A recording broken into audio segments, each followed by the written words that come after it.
Chapter 1. A Mountain Home. It was a hot morning in June in the Alps. Heidi walked behind her aunt named Diet. They were walking through the village and up the mountain.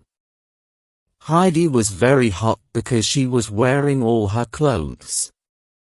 She had to carry them to her new home. She was only 6 years old.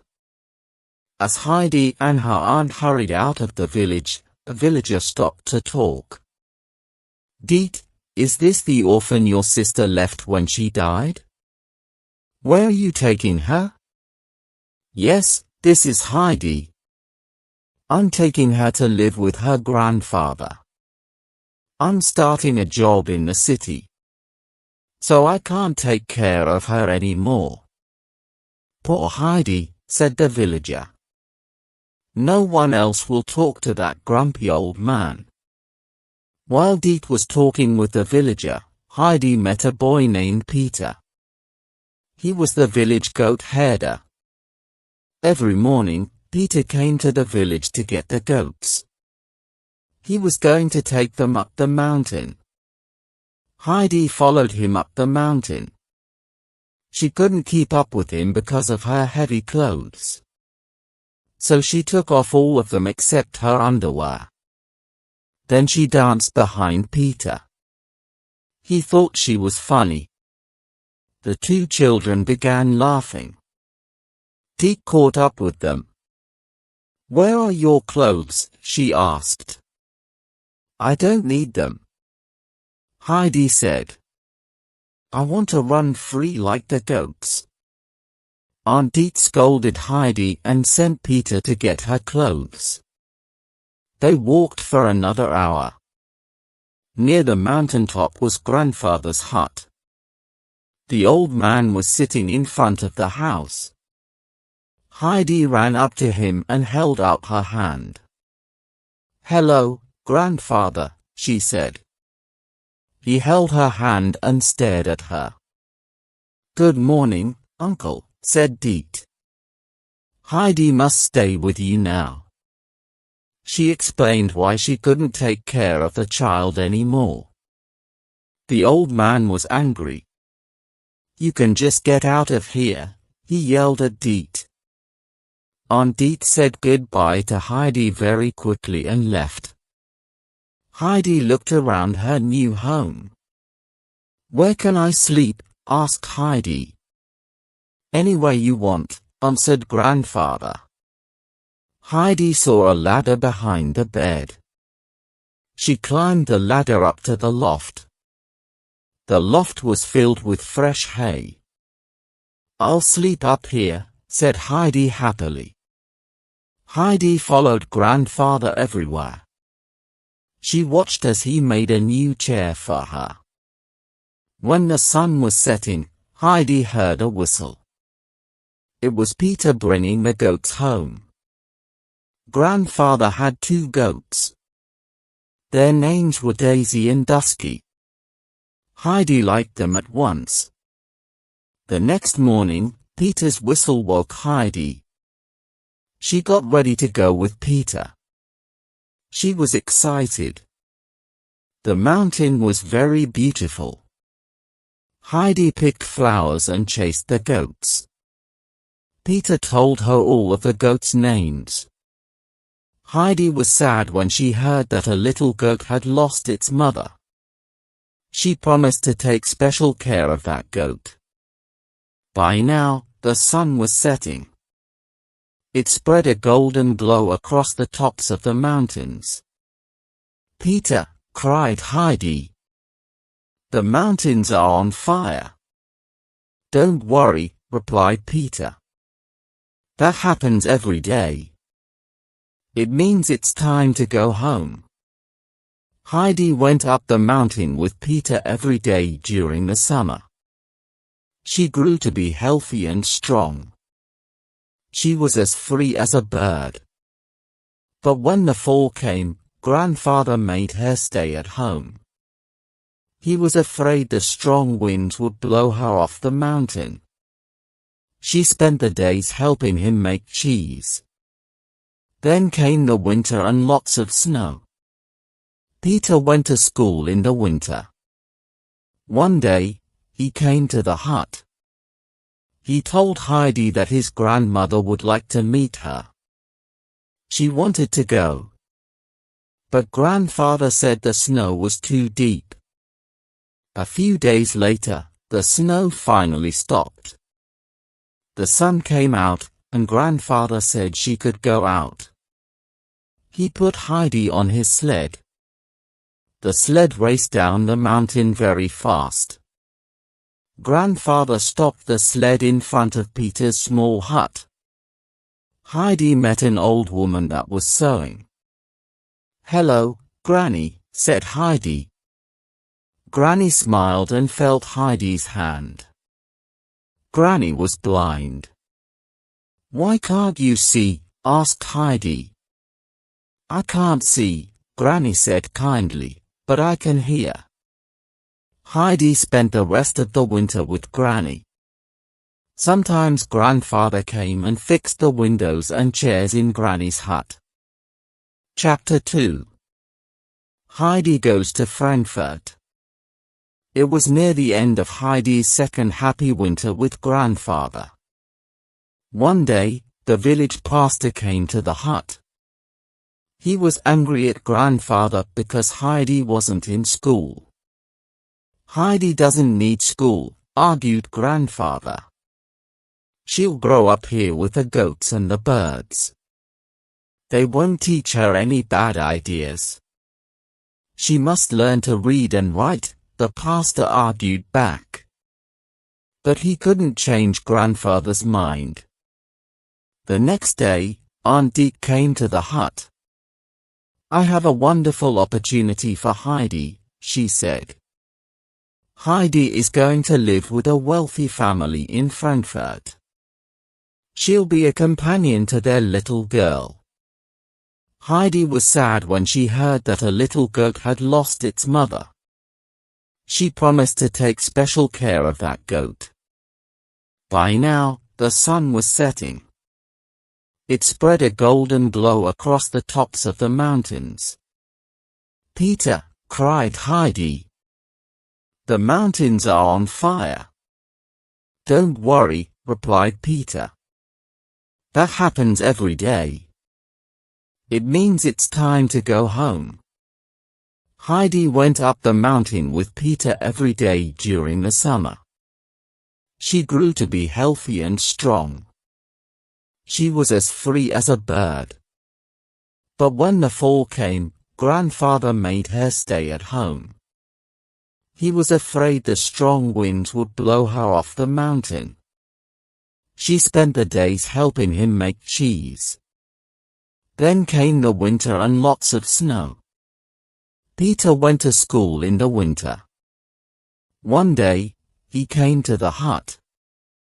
He told Heidi that his grandmother would like to meet her. She wanted to go, but grandfather said the snow was too deep. A few days later, the snow finally stopped. The sun came out, and grandfather said she could go out. He put Heidi on his sled. The sled raced down the mountain very fast. Grandfather stopped the sled in front of Peter's small hut. Heidi met an old woman that was sewing. "Hello, Granny," said Heidi. Granny smiled and felt Heidi's hand.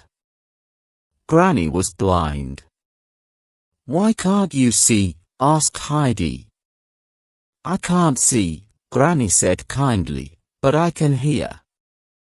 Heidi spent the rest of the winter with Granny. Sometimes grandfather came and fixed the windows and chairs in Granny's hut. Heidi goes to Frankfurt. It was near the end of Heidi's second happy winter with grandfather. One day, the village pastor came to the hut. He was angry at grandfather because Heidi wasn't in school. "Heidi doesn't need school," argued grandfather. "She'll grow up here with the goats and the birds. They won't teach her any bad ideas." She must learn to read and write, the pastor argued back. But he couldn't change grandfather's mind. The next day, Aunt Deke came to the hut. "I have a wonderful opportunity for Heidi," she said. "Heidi is going to live with a wealthy family in Frankfurt. She'll be a companion to their little girl. Heidi is happy here." Grandfather said rudely. "She doesn't need to go to Frankfurt." Aunt Deke said, "This is a chance for Heidi to go to school and church." "Fine," yelled Grandfather. "Then take her, and don't ever come back." Heidi didn't want to leave Grandfather to go to Frankfurt.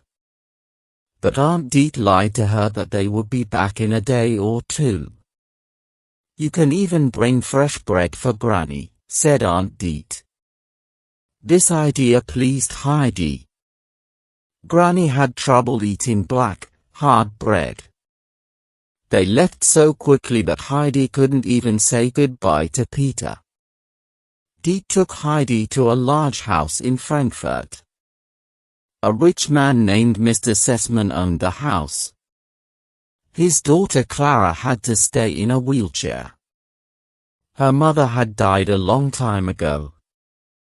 Now Ms. Rottenmeier was looking after her. Ms. Rottenmeier took a look at Heidi. She did not like her old clothes and hat. She didn't even like Heidi's name. "Is Heidi the real name?" Ms. Rottenmeier asked.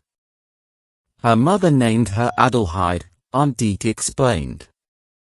"Then we shall call her Adelheid," said Ms. Rottenmeier.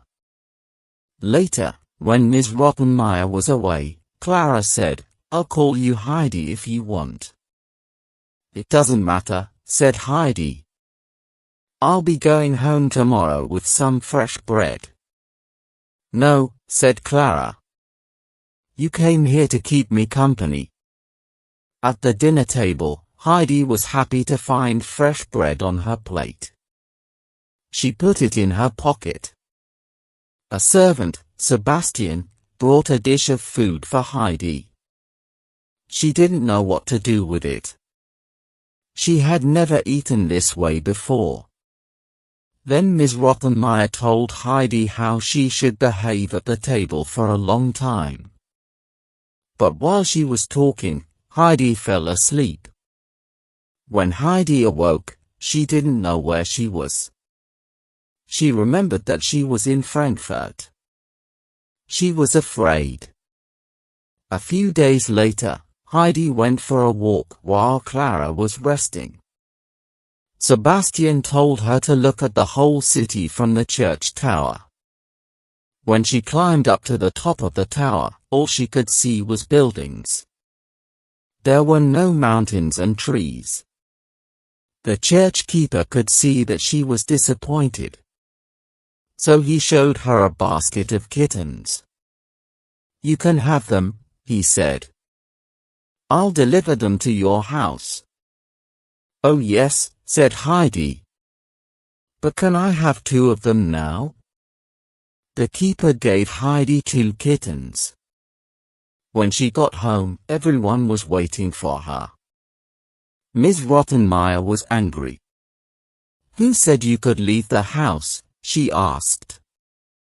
"Meow," a sound came from Heidi's pocket. Ms. Rottenmeier screamed. She was afraid of cats. The next morning, there was a knock at the door. Sebastian came back with a big basket. Clara opened it, and kittens ran everywhere. One kitten climbed up Ms. Rottenmeier's skirt. "Sebastian," she screamed.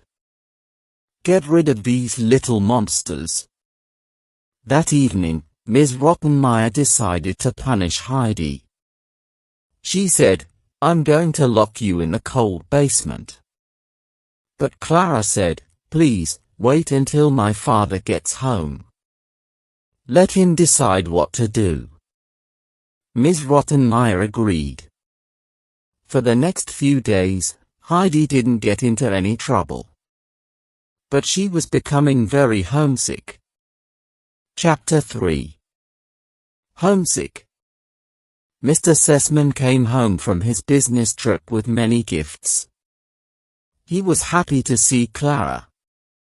He was also happy to meet Heidi. He could see that Heidi and Clara liked each other. But Ms. Rottenmeier said terrible things about Heidi to Clara's father.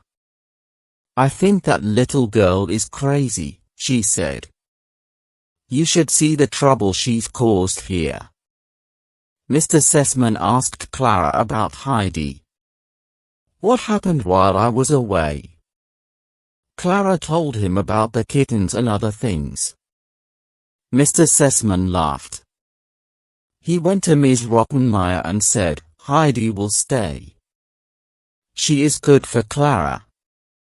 A few days later, Mr. Sessman left on another business travel. But his mother, Grandmama Sessman, came to visit.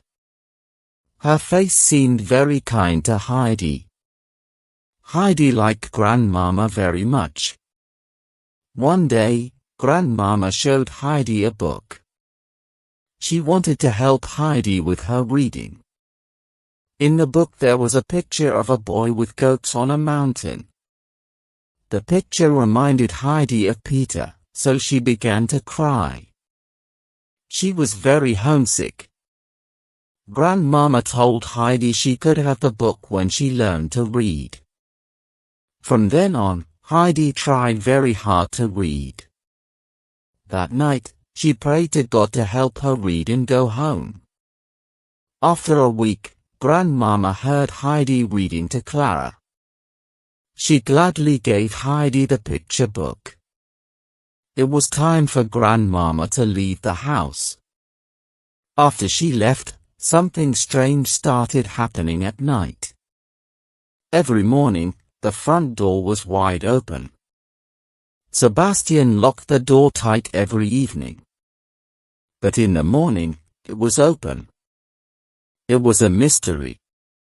One night, Sebastian and another servant stayed up to watch the door. Then the wind blew the candle out. The house was totally dark, and the door was open.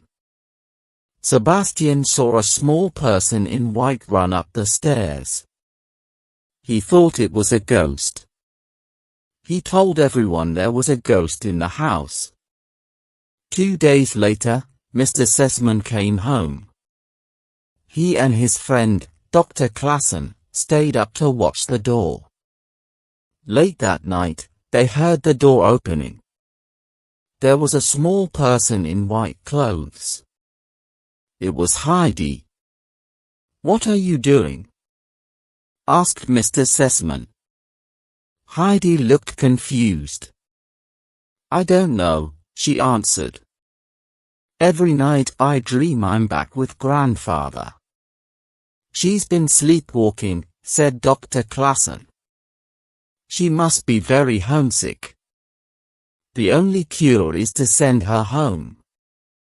The next day, Mr. Sessman prepared to send Heidi home. Clara was very upset when she learned Heidi was leaving. But her father promised her she could visit Heidi with Grandmama very soon. Chapter 4. Heidi returns. Sebastian and Heidi travel to her village. All of the villagers were surprised that Heidi came back to live with her grandfather. The first place Heidi ran to was Peter and Granny's hut. Heidi cried and sat on Granny's lap. She gave Granny a basket of fresh bread. Then she climbed a mountain to see her grandfather. He was sitting outside the hut, just like the first time she saw him. "Grandfather!" Heidi cried. She threw her arms around him. Grandfather cried for the first time in many years. "So you've come back," he said. That night, Heidi slept in her old bed in the loft. It was the best night of sleep she'd had in a long time. The next day, Grandfather woke Heidi. "Put your best clothes on," he said. "We're going to church." They went to church in the village. Grandfather spoke to the pastor. "I've decided to move to the village for the winter. Heidi will go to school." The villagers were surprised to see Grandfather and the pastor talking like friends. On the way home, Grandfather told Heidi, "I never thought I would be this happy again. It was a good day when God sent you to me." That fall, Peter often asked Heidi to herd the goats with him. But she told him she was too busy. She was cleaning the hut. She was also waiting for her friend from Frankfurt to visit. One day, she looked down the mountain and saw somebody coming. It was Dr. Klassen. Grandfather and Heidi greeted him. "Where are Grandmama and Clara?" Heidi asked. "I'm alone," he said. "Clara has been sick. She can't travel until springtime, when the weather is warmer." Heidi was sad, but she was glad to see Dr. Klassen. Grandfather gave Dr. Klassen a mug of fresh goat's milk and some golden cheese. "This will be a good place for Clara to get well," said the doctor. That winter, Heidi and Grandfather moved down to the village. Grandfather rented a small hut there. Heidi missed the mountains. But she was very happy to go to school. She studied her lessons very hard. But Peter rarely went to school. One day, Heidi asked him, "Why weren't you at school again today?" "I couldn't stop the sled," lied Peter. "It went straight through the village. I couldn't get off.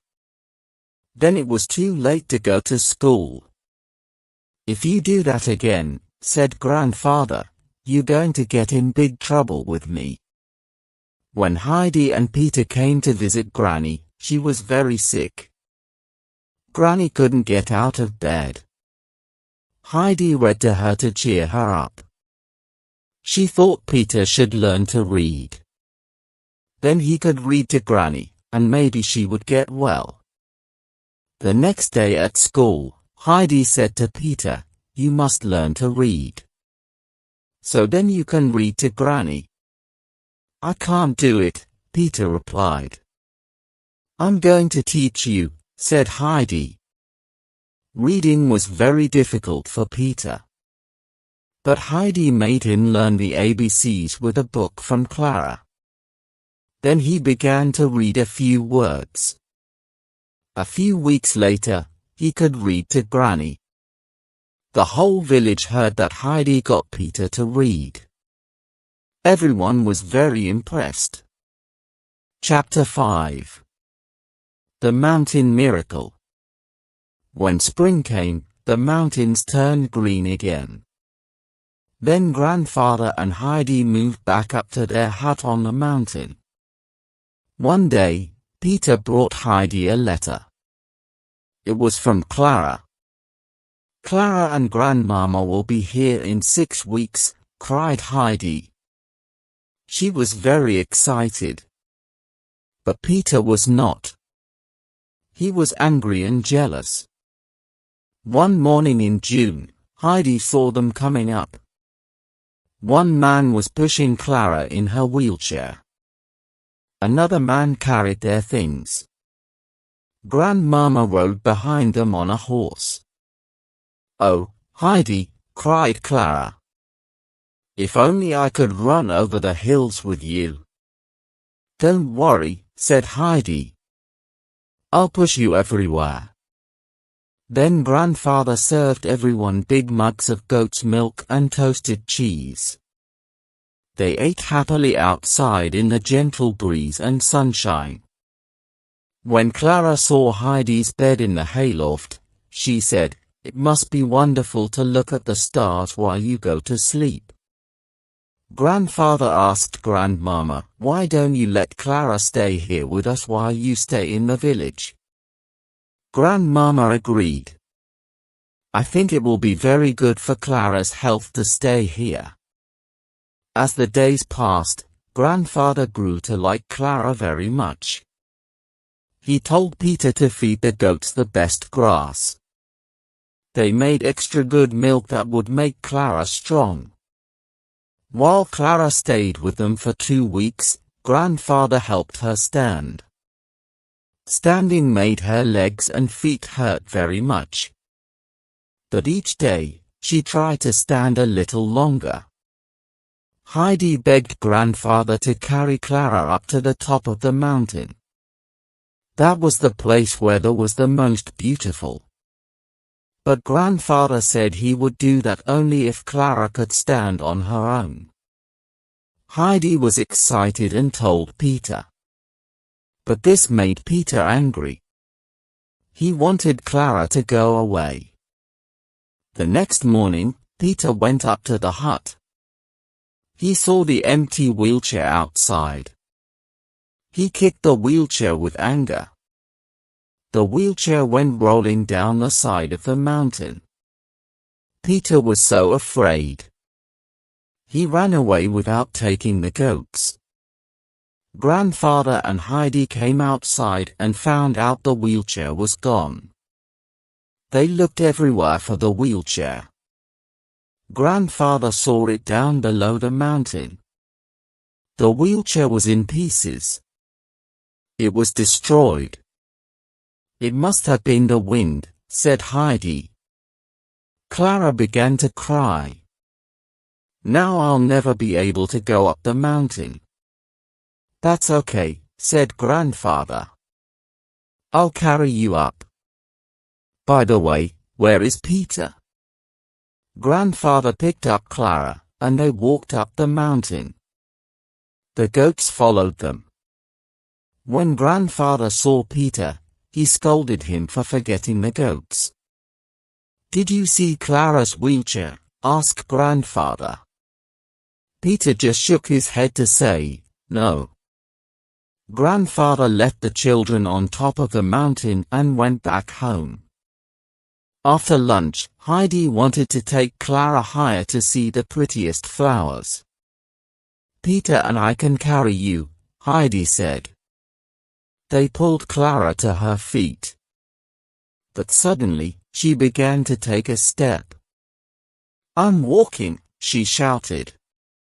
When Grandfather came to get them later, he was happy to see Clara walk. Clara practiced walking for the next week. When Grandmama came up the mountain, Clara surprised her. She cried with joy when she saw Clara walking. Thank you so much, she said to Grandfather. Your kindness and care had done this for her.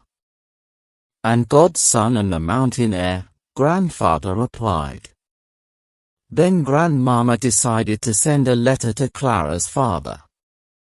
She wanted him to come early and join them for the surprise. Mr. Sessman had almost arrived at the hut. He expected to meet Clara and Heidi in a moment. Clara was waiting at the hut with a surprise for him. They saw him getting close to the hut. Then Clara stood up and walked to him. Mr. Sessman was surprised and cried, "It's a miracle." Mr. Sessman thanked Grandfather and Heidi for helping Clara. Grandmama saw Peter hiding behind the hut. "Young man," she said, "why are you so afraid of us?" "I think Peter was the wind that blew Clara's wheelchair down the mountain," said Grandfather. Grandmama took Peter aside. "What you did was very bad. But I understand how you feel," she said. "I hope you will always remember us." Peter became happy. Later, Mr. Sessman asked Grandfather if there was any way he could repay him. Grandfather thought for a while. Then he said, "Will you promise to take care of Heidi when I die?" Mr. Sessman promised he would, and the men shook hands. It was time for the Sessmans to leave. Clara was sad. But Heidi said to her, "Don't worry. Soon it will be summer again. Then you can come back and see us." Heidi stood on the mountain and watched her friends leave. She waved until she couldn't see them anymore. Shortly after, Dr. Klassen came to live in the village. He bought a hut and shared it with Grandfather and Heidi in the winter. He told Grandfather that he thought of Heidi as his own child. He promised to always take care of her. Heidi spent another happy winter in the village. All around were people who cared for her. The end.